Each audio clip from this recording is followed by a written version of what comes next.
என் பெயர் குமார். எனது ஊர் மதுரை உள்ள கேப்புத்தூரில் வசித்து வருகிறேன். எனது கேள்வி என்னவென்றால், நான் இஸ்லாத்தை முறைப்படி ஏற்றுக்கொண்டேன். இந்த நிலையில் என் வீட்டில் இந்து பெண்ணை திருமணம் செய்ய சொல்லுகிறார்கள். இதற்கு உங்கள் பதில் என்ன? சகோதரர் குமார் அவர்கள் அழகான கேள்வி கேட்கிறார். நான் இஸ்லாத்தை நான் மனப்பூர்வமா ஏற்றுக்கொள்றேன். ஆனால் வீட்டில் இந்து பெண்ணை கல்யாணம் பண்ணுன்னு சொல்றாங்க. அப்ப என்ன நிலைமை அப்படின்னு கேட்கிறாரு. இது கல்யாணங்கிற விஷயம் இருக்கு பாருங்க. இது ஒரு வியாபாரம் மாதிரியான ஒப்பந்தம் கிடையாது. ஒரு முஸ்லீம் ஒரு இந்துவும் சேர்ந்து தொழில் நடத்தலாம். ஒரு முஸ்லீம் இந்துவும் சேர்ந்து ஒரு கம்பெனி நடத்தலாம். என்ன வேணாலும் நடத்தலாம், எல்லாம் வேணாலும் கூட்டு சேர்ந்துக்கலாம். ஆனா கல்யாணங்கிறது இருக்கு பாருங்க, அது ரெண்டு பேரும் ஒருவரோட பின்னி ரெண்டு பேரும் பிணைகிற காரணத்தினால ஒரு சந்ததி உருவாகி அந்த சந்ததிகளை எப்படி வளர்ப்பது என்பது வரைக்கும் தூர நோக்குல காலகாலம் பல பிரச்சனைகளை உள்ளடக்கிய ஒரு பிரச்சனை. கல்யாணங்கிறது ஒரு பிரச்சனை இல்ல, அதுல இருந்து ஆயிரக்கணக்கான பிரச்சனைகள் பிறக்கும். இப்ப என்னன்னு பாருங்களேன், கல்யாணம் பண்ணிட்டோம், இவர் முஸ்லீம் அவங்க இந்து, ஒரு குழந்தை பிறந்துருச்சு. இந்த குழந்தைய எப்படி வளர்க்கிறது? இவர் முஸ்லீமா வளர்க்கணும் பாரு, அது முடியாது, நான் இந்துவா தான் வளர்க்குவேன்னு சொல்லும். இப்ப என்ன ஆகும்? ஏதாவது ஒரு விவகாரம், ஒரு சண்டை வரும், பிரச்சனை வரும். அவர்களுக்கு இடையில இந்த குழந்தையுடைய எதிர்காலம் என்ன ஆகுங்கிற, நீ இப்படி வா, நீ அப்படி வான்னு ஒரு பிள்ளைய பிடிச்சிக்கிட்டு, சின்ன பிள்ளைய பிடிச்சிக்கிட்டு இந்த பக்கம் ஒரு ஆள் அந்த பக்கம் ஒரு கையை காலையும் பிடிச்சிட்டாங்கன்னா அதனுடைய எதிர்காலம் என்ன ஆகும்?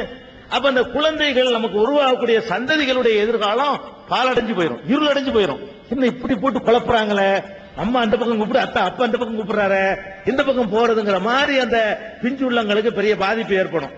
அதே மாதிரி சொத்து பிரிவினை, விவாகரத்து பிரச்சனை, பல சட்டத்திட்டங்கள் அங்க நிக்கும் முன்னாடி. எதனடி பள்ளி நீங்க தீர்த்துக்கிறீங்க, சொத்துரிமை எப்படி தீர்த்துக்கிறீங்க, இப்படியான பல பிரச்சனைகள் இருக்கும். அதனால கல்யாணங்கிறது அந்த நேரத்தோட முடிஞ்சு போகுதுன்னு சொன்னால் நீங்க யார வேணாலும் பண்ணிட்டு போயிடலாம். பிறகு பிரச்சனைகள் வரக்கூடியதா இருக்கிறதுனால கல்யாணம் எப்படி இஸ்லாம் என்ன சொல்றதுன்னா, ஒத்த கொள்கை உடையவர்கள் தான் திருமணம் செய்து கொள்ள வேண்டும். கொள்கை மாறுபட்டவர்களுக்குள்ளேயே திருமணம் நடந்தால் அதுல ஏராளமான பிரச்சனைகளை சந்திக்க வேண்டி வரும், நிம்மதி இருக்காது. கல்யாணம் எதுக்கு பண்றோம்? திருமணம் எதுக்குங்க பண்றோம்? சந்தோஷமா, மன மகிழ்ச்சியா, ரெண்டு பேரும் இன்பமா வாழ்வதற்கு பண்றோம். அப்ப இவர் என்ன செய்வார்? ஆரம்பத்திலேயே ஆரம்பிச்சிரு. ஆசை 60 நாள், மோகம் 30 நாள் சொல்லுவாங்க. ஒரு பழமொழி, மோகம் 30 நாளைக்கு ஒண்ணுமே தெரியாது, கண்ணு மண்ணு தெரியாது. ஒரு 60 நாளைக்கு இதை பாதி ஒரு மாதிரியா ஓடும். 60 நாள் தாண்டி சிந்து வைங்க, அப்புறமேல இவன் யாருன்னு காத்திடுவான். அந்த காதல் மோகம் எல்லாம் ஓடி போயிடும். அப்புறம் என்ன செய்வான்? அது வரைக்கும் அவன் செய்யற ஒண்ணு இவனுக்கு தப்பா தெரியாது, இவன் செய்யற எதுவும் அவனுக்கு தப்பா தெரியாது. 60 நாள கடந்த உடனே பெட்ரூம்ல ஒரு சாமி படத்தை கொண்டாந்து வைப்பாவ. இவர் என்ன செய்வாங்க?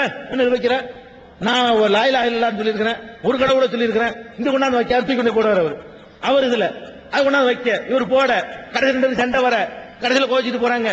இது மாதிரியான எதுக்கு கல்யாணங்கிறான்? ஃபார்மாலிட்டிக்கா? கல்யாணம்னா ரெண்டு பேரும் சந்தோஷமா ஒரு மகிழ்ச்சியா காலமெல்லாம் இருக்கிறதுக்கா? 60 நாளைக்கு பிறகு சண்டை போடுறதுக்கா? 60 நாளைக்கு பிறகு சண்டை தான் வரும்னு தெரிஞ்சுக்கிட்டு அதை செய்யணும்.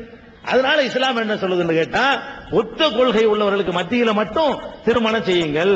ஒரே ஒரு கடவுள் கொள்கையை கொண்டவரும் பல கடவுள் கொள்கையை கொண்டவருக்கு மத்தியில திருமணம் நடந்தால் 60 நாளைக்கு பிறகு சண்டை வரும், சச்சரவு வரும், பூசல் வரும், பல விதமான பிரச்சனைகளை சந்திக்க வேண்டி வருங்கிறதுனால இஸ்லாம் அதை ஒத்துக்கிறல.